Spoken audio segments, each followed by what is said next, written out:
macchine, attenzione, 3, 2, 1, quando vuoi. Okay, Nosferatu is a biblical movie. There are several references to the Bible.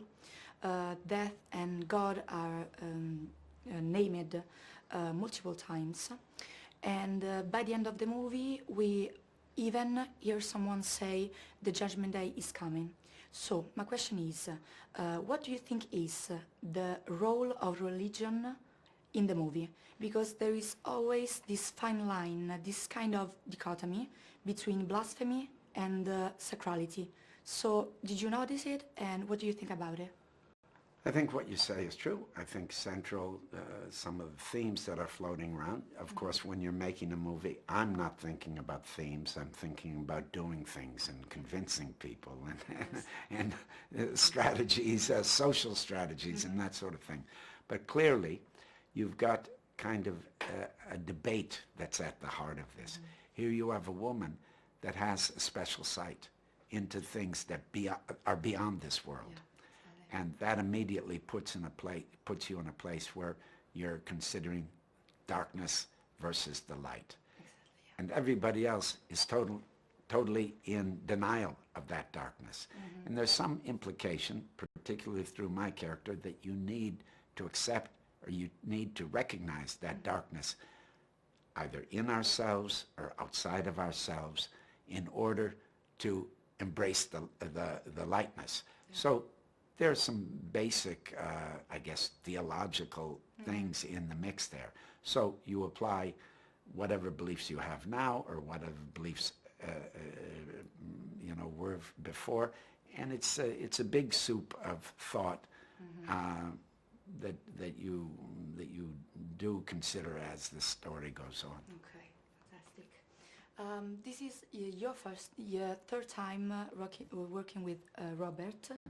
So, what do you think about his vision of horrors? Because he reshaped the structure of horror movies. So, what do you think about his approach to the genre? Many things. First of all, I think he's a great filmmaker. One thing that makes him very unique, well, not unique, there's other directors that do this, but he is involved in all aspects of production. Some directors delegate. Because, they're a macho guy, they don't know about period costumes, they get someone that does that thing and they kind of say, hey, you show me some designs and I'll tell you what I like, Yeah.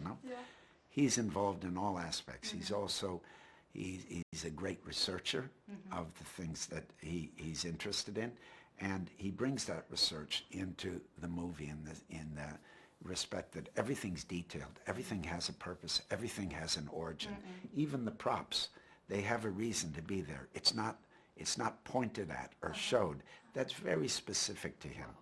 And I think what's important about that, authenticity in itself, okay, but it roots it in a way that it doesn't become trapped in the past. It becomes relevant for now, because the themes in the human nature seem to come through when the bones of authenticity are there, that are based on historic beliefs and social conditions.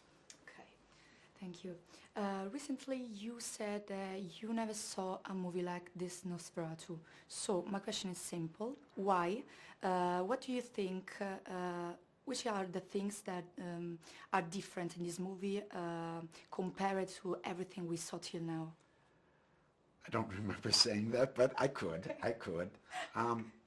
There's something special about his way of shooting a movie, that he structures the shots very meticulously. And they are quite long and quite complicated.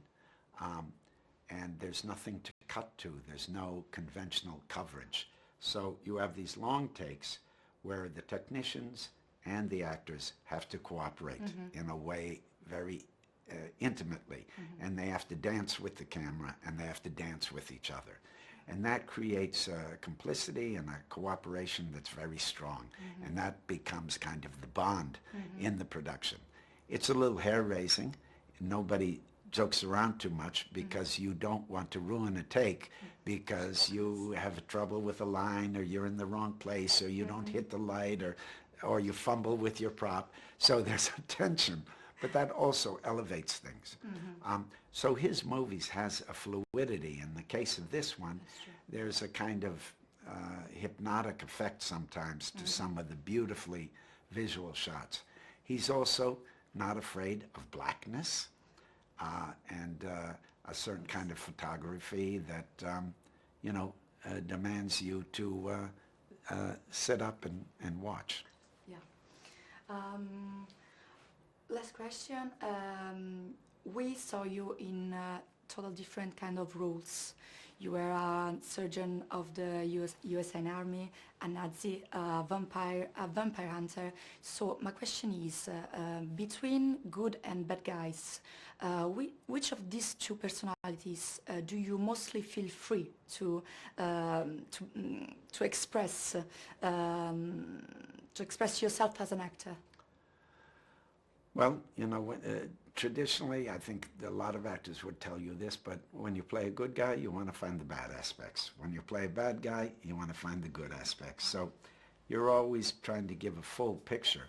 But I think the one thing that's consistent, I don't think in terms of good or bad, but I do think of their relationship to society sometimes, and sometimes the outsider point of view turns me on more. Because that's not something I know necessarily. I mean, it invites me to consider another way of being, to think, you know, beyond social conditioning and beyond the normal thinking of society.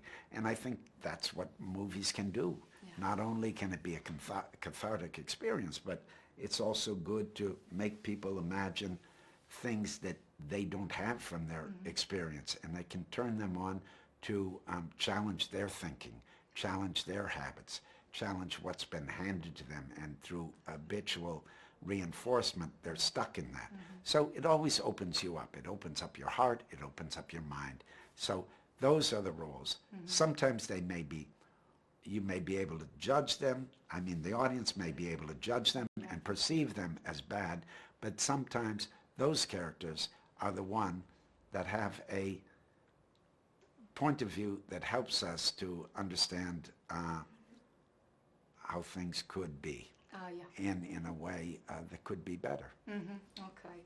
Thank you so much. Yeah, okay. It's been such an honor. Great, thank you. Thanks again. Yeah.